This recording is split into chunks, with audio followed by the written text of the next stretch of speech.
cuando uno piensa, si uno piensa digamos, en conjuntos de elementos que desde la perspectiva de las ciencias, de las geociencias, se puedan considerar como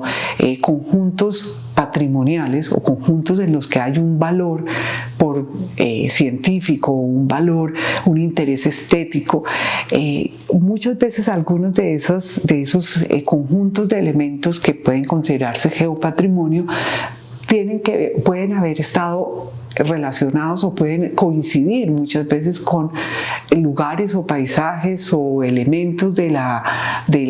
los entornos que también pueden considerarse patrimonio arqueológico. Entonces ahí hay también una relación muy importante, que algunos de lo que se puede considerar geopatrimonio también puede considerarse, o dentro de ese geopatrimonio puede haber unos elementos que pueden considerarse patrimonio arqueológico. Y con eso me refiero a elementos que pueden ser desde paisajes hasta monumentos. Así como hay monumentos naturales, monumentos geológicos, también hay monumentos arqueológicos, es decir, monumentos donde se intervino la acción humana para crear el elemento o para transformar un elemento natural y volverlo un elemento, digamos, un monumento arqueológico, donde se llevaron a cabo actividades humanas en el pasado que nos permiten pensar que son sitios o lugares o paisajes o conjuntos de sitios que tienen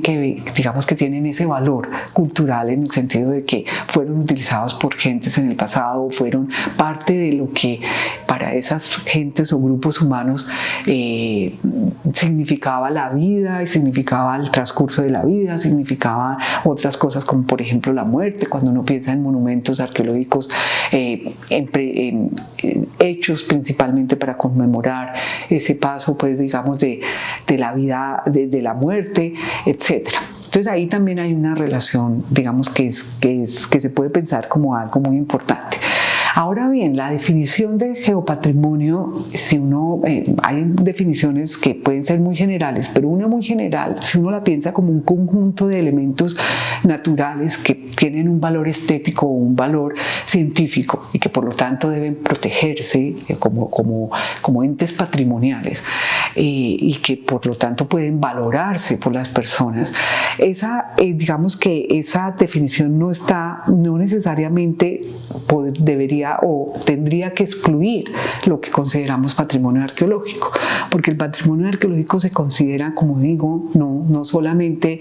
es más, el patrimonio cultural y el patrimonio arqueológico incluye manifestaciones culturales de cualquier tipo, y una manifestación cultural es hacer un monumento en una geoforma o transformar una geoforma en un monumento arqueológico, o simplemente transformar un paisaje a través del tiempo. Y ese paisaje mismo es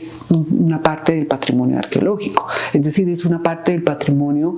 de sociedades del pasado que valoraron por alguna razón esos entornos donde vivían. Entonces ahí hay otros aspectos en los que se sobrelapan, quizás no las dos ideas de patrimonio, ¿no es cierto? Eso que llamamos geopatrimonio y eso que llamamos patrimonio arqueológico. Hay una cosa que es muy importante a mi modo de ver, a tener en cuenta, y es que lo que nosotros en antropología y en arqueología denominamos patrimonio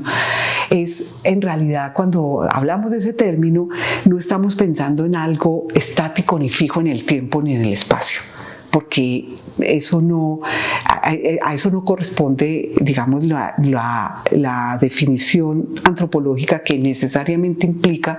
a seres humanos o a comunidades humanas. Cuando involucramos a esa variable antrópica, por decirlo de alguna manera, inmediatamente tenemos que pensar en el patrimonio cultural o arqueológico como parte de un proceso social.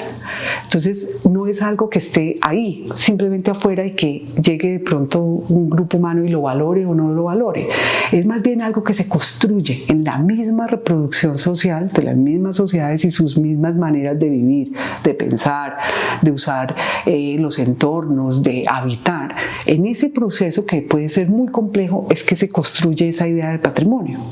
Y eso tiene una implicación muy importante, y es que esa idea no es fija.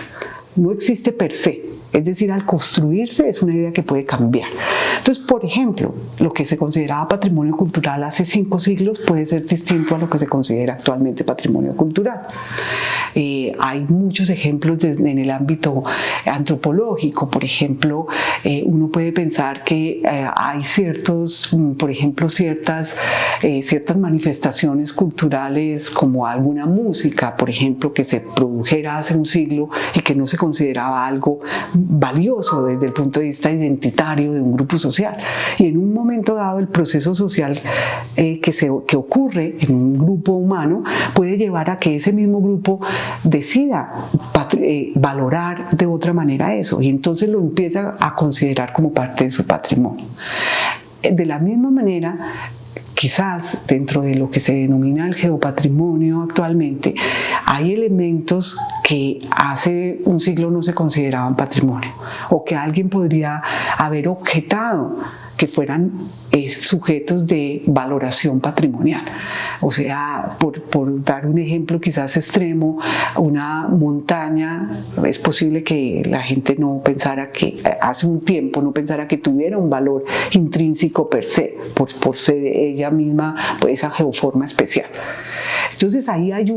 también hay una transformación de los mismos conceptos que sí pasan o que sí tienen que ver con la agencia humana en esa transformación. Quizás una geoforma hace unos años no se consideraba patrimonial, pero en la actualidad la gente puede estar valorando mucho más ciertos elementos de la naturaleza o del entorno que no necesariamente tienen un valor evidente per se, sino simplemente porque estéticamente los pueden considerar valiosos, o porque con la investigación científica actual se vuelven valiosos. Lo que quiero decir es que ese concepto, la manera como definimos lo que valoramos o lo que patrimonializamos, cambia a través del tiempo. Y eso ocurre, creo yo, a mi modo de ver, tanto cuando hacemos referencia al patrimonio arqueológico, como al patrimonio cultural, como también al patrimonio natural.